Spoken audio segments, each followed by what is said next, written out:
എല്ലാവർക്കും കേളി മീഡിയയിലേക്ക് സ്വാഗതം. എൻ്റെ ചാനൽ ആദ്യമായിട്ട് കാണുകയാണെങ്കിൽ സബ്സ്ക്രൈബ് ചെയ്യുക, സപ്പോർട്ട് ചെയ്യുക, നിങ്ങളുടെ വിലയേറിയ അഭിപ്രായങ്ങൾ കമൻറ്റായി രേഖപ്പെടുത്തുക. അപ്പോൾ ആ തൊട്ടടുത്തുള്ള ബെല്ലൈക്കൻ കൂടി ഒന്ന് അമർത്തുകയാണെങ്കിൽ ഞാൻ വീഡിയോസ് ഇടുമ്പോൾ നിങ്ങൾക്ക് അപ്പോൾ തന്നെ നോട്ടിഫിക്കേഷൻ ലഭിക്കുന്നതായിരിക്കും. അപ്പം നമ്മുടെ കുടുംബശ്രീ ശാരദാ സീരിയലിൻ്റെ എപ്പിസോഡിലേക്ക് പോയാലോ? ഇന്നത്തെ ഭയങ്കരമായ ഒരു അടിപൊളി എപ്പിസോഡായിരുന്നു. എല്ലാവരും കാണേണ്ട എപ്പിസോഡ് തന്നെയാണ്. അപ്പോൾ നമ്മുടെ എപ്പിസോഡ് തുടങ്ങുന്നത് ഈ ACPയുടെ ഓഫീസിൽ നിന്ന് തന്നെയാണ്. അപ്പം നമ്മുടെ ചന്ദ്രബോസ് ആണെങ്കിൽ ശാലിനിയോട് നല്ല തർക്കിച്ചങ്ങ് നിൽക്കുകയാണ്. ചന്ദ്രബോസ് ഇങ്ങനെ ഇവരെ കൊണ്ടുവരുന്നൊന്നും ഓർക്കുന്നില്ലല്ലോ, അതുകൊണ്ട് നന്നായിട്ട് ശാലിനിയോട് പറയുന്ന സമയത്താണ് നമ്മുടെ രഞ്ജിനി കമ്മീഷണർ അകത്തേക്ക് വരുന്നത്.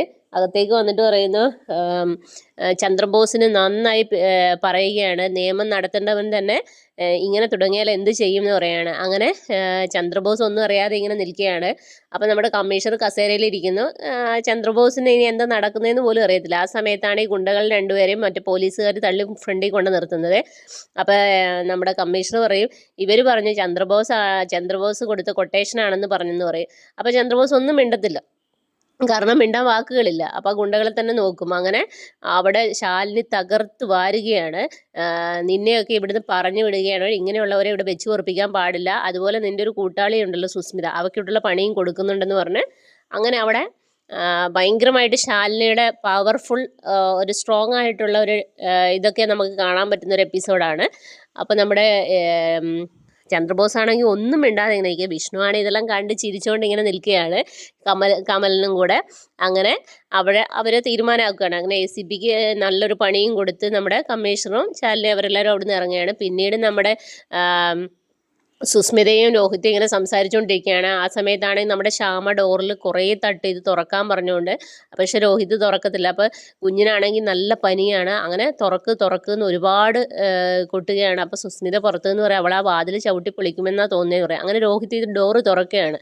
ഡോറ് തുറക്കുന്ന സമയത്ത് നമ്മുടെ ശ്യാമ വന്നിട്ട് രോഹിത്തിൻ്റെ കഴുത്തിൽ കുത്തിപ്പിടിക്കുക, താനൊരു മനുഷ്യനാണോടാ എന്തൊക്കെ കാണിക്കുന്നതെന്നുള്ള രീതിയിലൊക്കെ പറയുകയാണ്.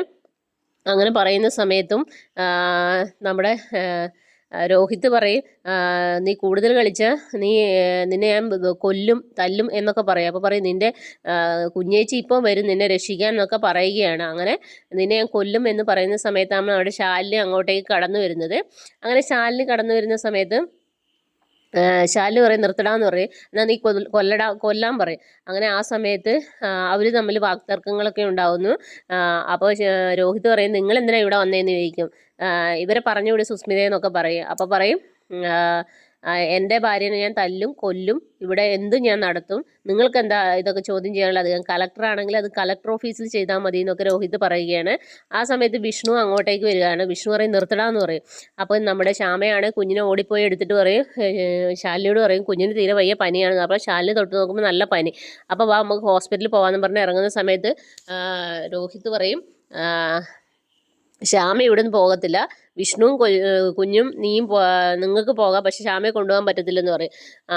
അപ്പോൾ നമ്മുടെ വിഷ്ണു പറയും ശാലിനിയോട്, നിങ്ങൾ പൊക്കോളാൻ പറയും, ഇവരെ ഞാൻ നോക്കിക്കോളാം എന്ന് പറയും. അങ്ങനെ അവരെ പറഞ്ഞുവിടുകയാണ്. അപ്പോൾ പിന്നെ വിഷ്ണുവും രോഹിതും തമ്മിൽ നന്നായിട്ട് അങ്ങോട്ടും ഇങ്ങോട്ടൊക്കെ പറയുന്നു. സുസ്മിതയ്ക്കിട്ടും കൊടുക്കുന്നുണ്ട്. അപ്പോൾ സുസ്മിത പറയുന്നത്, സ്പിരിറ്റ് കച്ചവടക്കാരനും ഇങ്ങനെയൊക്കെ ഉള്ളവരെന്തിനാണ് ഇവിടെ വന്നതെന്നുള്ള രീതിയിൽ പറയും. അപ്പോൾ പറയും, നിനക്കിട്ടുള്ള പണി വരുന്നുണ്ടെന്ന് പറയും. അങ്ങനെ അത് പറഞ്ഞു തീരുന്നതിന് മുമ്പേ നമ്മുടെ കമ്മീഷണറും പോലീസുകാരെല്ലാവരും അങ്ങോട്ടേക്ക് വരികയാണ്. അങ്ങനെ സുസ്മിതയോട് പറയും, നീ എന്തിനാ ഇങ്ങനെ സ്പിരിറ്റ് വെച്ചതെന്നൊക്കെ ചോദിക്കുന്നുണ്ട്. അപ്പോൾ പറയും, നിന്നെ അറസ്റ്റ് ചെയ്യാൻ വന്നതാണെന്ന് പറയും. അപ്പോൾ അവളത് സമ്മതിക്കത്തില്ല. അവൾ ഉടനെ ചന്ദ്രബോസിനെ വിളിക്കാൻ വേണ്ടി ഫോൺ എടുക്കുന്ന സമയത്ത് കമ്മീഷണർ ആ ഫോൺ പിടിച്ച് വാങ്ങിയിട്ട് പറയും, നീ നിൻ്റെ ചിറ്റപ്പനെ അല്ലേ വിളിക്കുന്നത്, അയാൾക്ക് നല്ലൊരു പണി കൊടുത്തിട്ടാണ് വന്നിരിക്കുന്നത്, ഇപ്പോൾ വിളിച്ചാൽ എടുക്കാനൊന്നും പറ്റത്തില്ല, അയാൾക്ക് സംസാരിക്കാനൊന്നും പറ്റത്തില്ലെന്ന് പറയും.